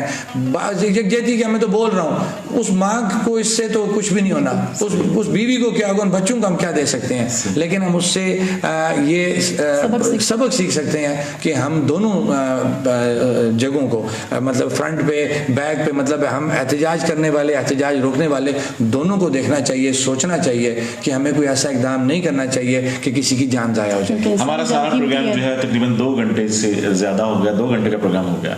हमारे प्रोग्राम को यहाँ पर बहुत सारे लोग मुजफ्फराबाद में भी देख रहे हैं और शायद उन शोहदा की माएँ और बहनें भी देख रही होंगी जो मुजफ्फराबाद में शहीद हुई हैं। उनकी फैमिलीज़ के लिए कोई अल्फाज आपकी तरफ से, और अब फ्यूचर क्या होगा उनके लिए? सर देखिए, मैंने पहले ये कह दिया है कि हम उनको तना नहीं छोड़ेंगे। वो इसी तहरीक की मोटिवेशन की वजह से, अवेयरनेस की वजह से ये हादसा हुआ। अभी मैं उसमें नहीं जाता क्यों हुआ, कैसे हुआ, मैं ये आन करता हूँ कि वो जो बच्चे भाई हमारे यहाँ पे शहीद बेगुनाह शहीद हुए हुए। या मेरा वो भाई जो पुलिस का है वो वहाँ शहीद हुआ, मैं आन करता हूँ कि जम्मू कश्मीर ज्वाइंट अवामी एक्शन कमेटी की ये एक तहरीक थी, उस तहरीक के अंदर अच्छा हुआ बुरा हुआ उस पर भी मैं नहीं जाता, लेकिन बुरा ये हुआ कि मेरे उस भाई की, पुलिस वाले भाई की जान चली गई, मेरे इन 4 भाइयों की जान चली गई। ये हम जिम्मेदारी लेते हैं कि जम्मू कश्मीर ज्वाइंट अवामी एक्शन कमेटी की कॉल थी, उसमें किसने क्या एक्ट किया तो ये हुआ, इस बहस में नहीं पड़ना क्योंकि जानें चली गई हैं। आइंदा के लिए हमें मोहतात रहना है, लेकिन मैं अपने उस भाई को भी, उनके फैमिलीज को भी और मेरे ये जो 4 भाई हैं इनको भी मैं ये कहता हूँ कि आप अकेले नहीं हैं, इंशाल्लाह हम आपके साथ हैं और आपको हर तरह से हमारा तावन रहेगा। इंशाल्लाह आप अमर तो हो गए हैं, मैं फिर ये कहूँगा कि आपका जो खून है वो सच्ची बात है कि वो बहुत बड़ी वो चीज़ बना के चला गया है। और मैं आपको एक और बात बताऊं, मैं रोने वाला हो गया था कि जब मैंने एग्रो में अपने भाई का जनाजा उठाया और मैंने हाथ जोड़े उनसे, मैंने कहा जी मैं माफ़ी चाहता हूँ, उन्होंने कहा हाथ ना जोड़ना, और बताएं हम और पेश करने को तैयार हैं, आपका ज़ाती मामला नहीं था। स्ट्रेचर पे पड़ी हुई थी डेड बॉडी, मैं प्लेट में गया हूँ मैं उस दूसरे घर में, ठीक है, खुदा गवाह है कि मुझे खौफ था यार पता नहीं ये भी मुझे क्या कहेंगे, लेकिन सारे खड़े हो गए, उन्होंने मुझे इतनी इज्जत दी। बेटा एक माँ से चला गया, भाई से बेटा चला गया, बाप से बेटा गया, भाई वहाँ मौजूद दूसरा, वो मुझे प्रोटोकॉल दे रहा है, मुझे गले लगा रहा है, मैं जा रहा हूँ उनके पास। मैं खुदा की कसम हैरान हो गया हूँ। मैं रात को गया हूँ सरिया के मुकाम पे, वो अपने बात की, लेकिन खुदा की कसम मुझे इज्जत दी। उन्होंने कहा शौकत साहब ये बहुत बड़ा काज था, ये मैंने फिर उनका, मैंने कहा आपके जो ये बेटे हैं ना, ये सारी उम्र ये लोगों के लिए एक वो बना के चले गए हैं, गरीब को सस्ता आटा दे गए हैं, गरीब को सस्ती बिजली दे गए हैं, कि वो मजबूर था बिजली और आटा पूरा करने में, एक टाइम की रोटी से महरूम हो जाता था। आपके बच्चों ने खुद तो चले गए, गरीब का दूसरे टाइम का चूल्हा जला दिया। बिल्कुल। तो मैं कहूँगा मैं खुशनसीब इंसान हूँ। मैंने क्यों कहा था कि आप बताएं किसी के घर मातम हो, बेटा किसी का अंदर पड़ा हुआ है, माँ रो रही है, बहनें रो रही हैं, और जो बाप और भाई हैं वो बाहर जिनके इवेंट की वजह से, ये नहीं कि डायरेक्ट हमारा, लेकिन इवेंट तो हमारा था ना सर, एक आता है ना जहन में थोड़ा सा, ठीक है, कि क्या मजाल है कि किसी ने मुझे कोई जरा बराबर भी, रत्ती बराबर भी नफरत या गुस्से का इज़हार किया हो। आप बताएं इससे बड़ा खुशनसीब कोई होगा? अच्छा, अब आखिर पे जो लोग आपके साथ चले हैं भिंबर से लेके ताओ बट तक, और इस वक्त मैं चूंकि अपने फेसबुक पे देख रहा हूँ तो हजारों लोग आपको जो है वो देख रहे हैं, भिंबर से लेके ताओ बट तक जो लोग आपको जो है आपके साथ चलते रहे, आपकी ज्वाइंट एक्शन कमेटी के साथ चलते रहे, और फिर अवाम जो आपके साथ चलती रही है, यानी हमने वो लोग भी देखे। मैं उस दिन सुबह का मंजर देखा जब ये लोग वापस जा रहे थे और मुजफ्फराबाद के लोग जो है उनको हाथ हिला के अलविदा भी कर रहे थे, उनके लिए क्या पैगाम देना चाहेंगे? सर मैं पहले तो उनका शुक्रिया अदा करूंगा, जितना भी उनका शुक्रिया अदा किया जाए कम है, कि जिस कोने में लोग बैठे हैं, हर जगह मैं जा नहीं सका या कमेटी जा नहीं सकी, लेकिन उन्हें जम्मू कश्मीर ज्वाइंट अवामी एक्शन कमेटी का जो भी पैगाम था, वो चाहे किसी भी मेंबर ने दिया, वो एक्शन कमेटी की मरकजी उसने दिया या ज़िले या तहसील सतह की जो हमारी कमेटियां बनी हुई थी उन्होंने दिया, उन्होंने उसको ऑन किया। तो मैं ये कहूँगा कि इस जो चीज़ हम बना चुके हैं ये ख़त्म नहीं होगी, ये जो लोगों को हमने इकट्ठा कर दिया है ना, ये खत्म नहीं होगी, ये मोहब्बत फैलेगी, ये फैलेगी, और हर पॉजिटिव चीज के ऊपर ये लोग इकट्ठे हो जाएंगे दोबारा।